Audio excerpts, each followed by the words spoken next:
Hello, my pretties. Welcome to episode of Shadows and Pretties. This is episode 268, and today we are going to be reviewing this 1983 Stephen King movie called Cujo. Now, most of you guys probably know that this is about a dog with rabies named Cujo. So the novel came out in 1981, and 2 years later this movie came out, which is a pretty interesting movie because the dog in this is a Saint Bernard, which are very large and awesome dogs. I find them to be really cute. Well, like this was released surprisingly it's a fact that this movie was released 4 months before Christine, another Stephen King story released theatrically in the same year, which was pretty interesting.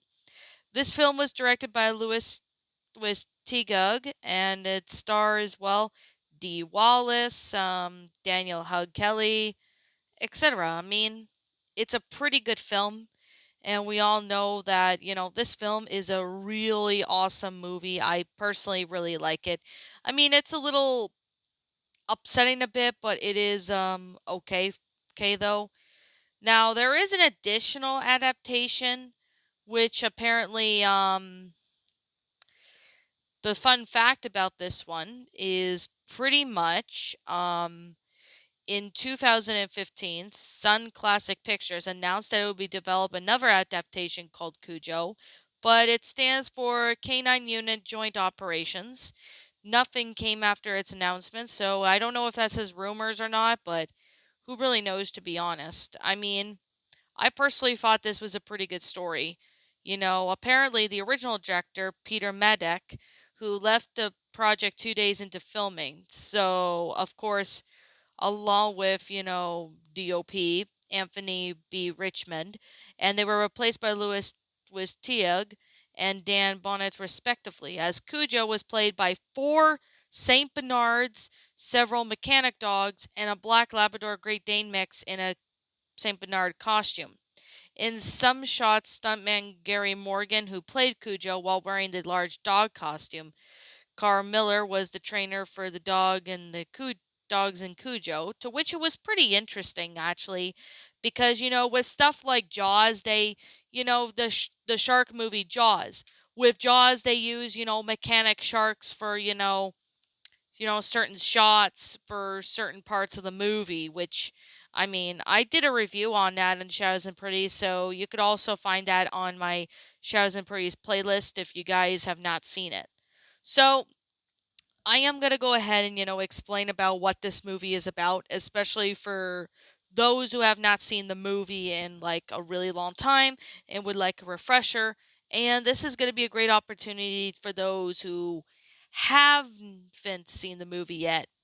But you're going to find a pretty interesting difference between Cujo and the book and the movie. Now, in the book, what is really depressing is that, well, you could definitely say, well, pretty much what's really depressing is that in the book, and I have read the book, but it's been a long time, Donna's son dies from dehydration, and Cujo gets killed by a baseball bat. But in the movie, you're going to find out there is a big difference. So we'll get to that eventually. So basically, this is about a Saint Bernard dog named Cujo who is friendly and easygoing. Eventually, he goes into a cave where he gets bitten by a bat with rabies on the nose. Well, meanwhile, the Trenton family advertising executive Vic, housewife Donna, and their sensitive young son Tad take their car to a rural home of an abusive mechanic, Joe Camber, for some repairs, where they meet Cujo. So the Camber family's pet and get along well with him. However, Donna notices the bite mark on Joe's nose, but thinks little of it. So later, Vic and Donna's marriage is tested when Vic learns that Donna had been having an affair with her ex-boyfriend from high school. So Steve Kemp, while Vic's advertising for cereal commercial is failing, the early signs of Cujo's infection, aka rabies, start to appear, including sensitivity to loud noises, irritability, and no one notices these changes in his behavior. Charity and even Brett, Joe's wife and son, leave for the house for a week to visit Charity's sister Holly. On the morning of their departure, the ferocious stage of infection begins to set in through Cujo's refrains from attacking Brett. He soon goes completely mad and kills a Chambers alcoholic neighbor, Gary. Shortly afterwards, Joe goes to Gary's house and finds him dead, and he tries to call the authorities, but Cujo appears and attacks him. So Vic goes out of town on a baseball business trip, and Donna and Tad return to the Chambers house for more car repairs. That's when Cujo attacks them, and they're forced to take shelter in their old car, Fort Pinto, which is a super old car. Donna tries to drive home, but the car's accelerator unfortunately dies, so the two are trapped inside. So the hot sun makes the conditions nearly unbearable. Donna realizes she must do something before they both died from a heat stroke or dehydration. However, attempts to escape were foiled by Cujo, repeatedly attacking the car, breaking a window down in the process, and even biting Donna. Vic returns home to rekindle his marriage, only to find Tad and Donna are missing and his house vandalized by Kemp. So he suspects that possessive Kemp of kidnapping, but police realizes that his wife and son might be at the Chambers house. So the local sheriff, George Bannerman, arrives at the mechanic's house, has a brief standoff before he can draw his gun.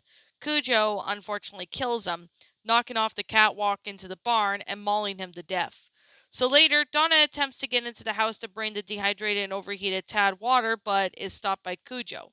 However, she fights it with the baseball bat until it breaks, only leave the jagged handle. So Cujo jumps at her and is impaled in the stomach by the broken bat.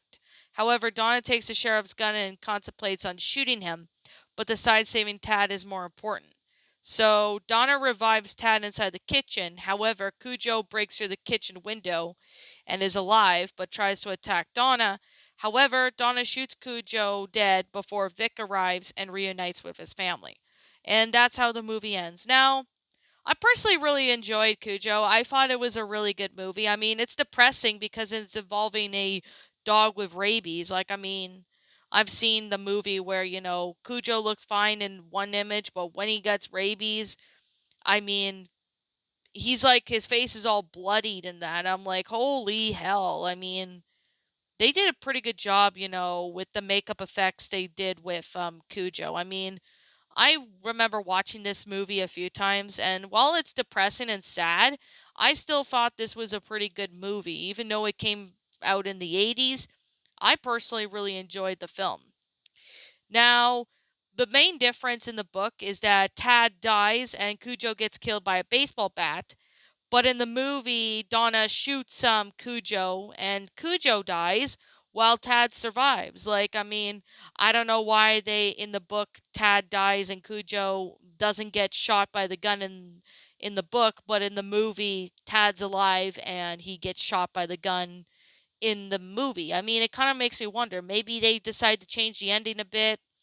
Maybe because they didn't like an ending where, pretty much it's not a happy ending or whatever.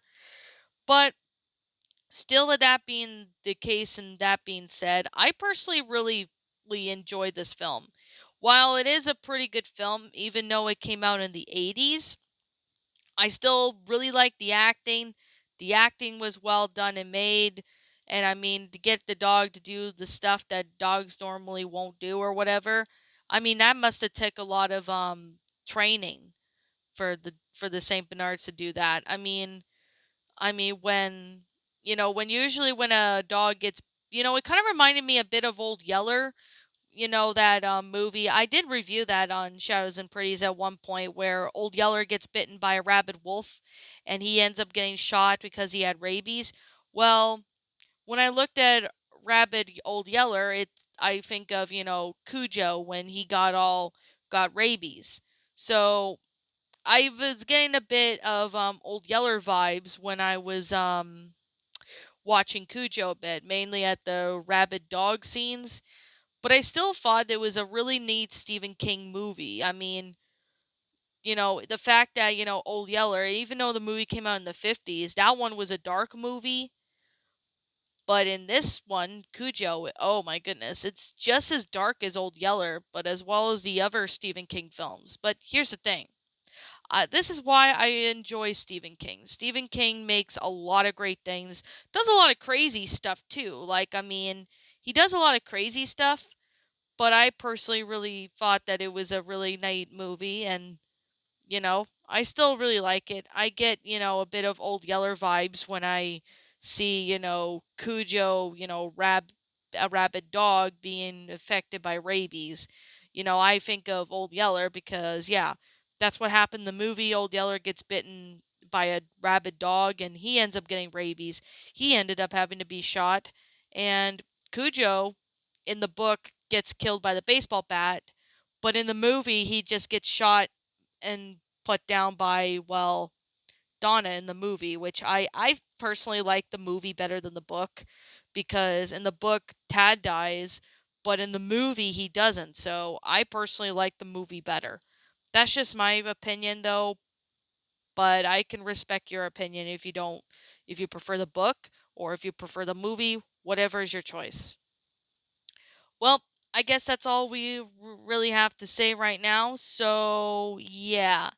Anyways, I guess with that being said, and that being the case, yeah, that's personally all I have to really say. And if I am missing anything, feel free to let me know what it is in the comments below if I am missing something, because I think I might have covered everything in this movie review. I'm reviewing Cujo.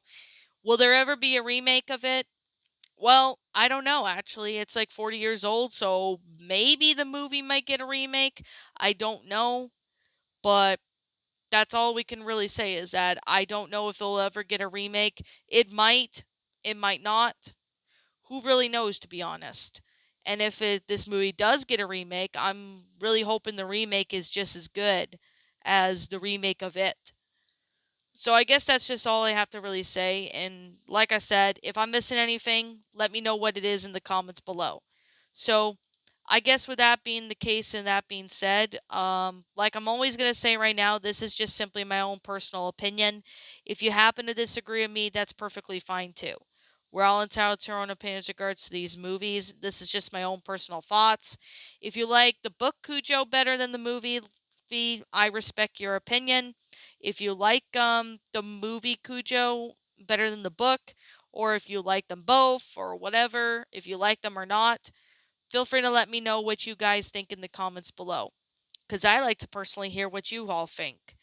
So, yeah, as always, I am the Lion Queen. I want to thank you so much for watching today's video, and if you're new to my channel, be sure to leave this video a like, comment, and subscribe if you're new. Ring the bell for notifications to when I upload, so that way you guys will not miss an upload. And as always, I also will let you guys know that if you're interested in following my DeviantArt account, link to that will be the About page section of my channel, so you guys can go and give me a follow on that one.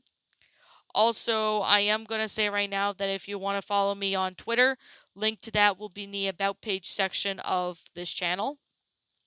And if you're also interested in subscribing to my backup channel known as Miss Dark Shigo, link to that will be in the About page section of my channel, so you guys can go and check that one out if you have not checked it out yet.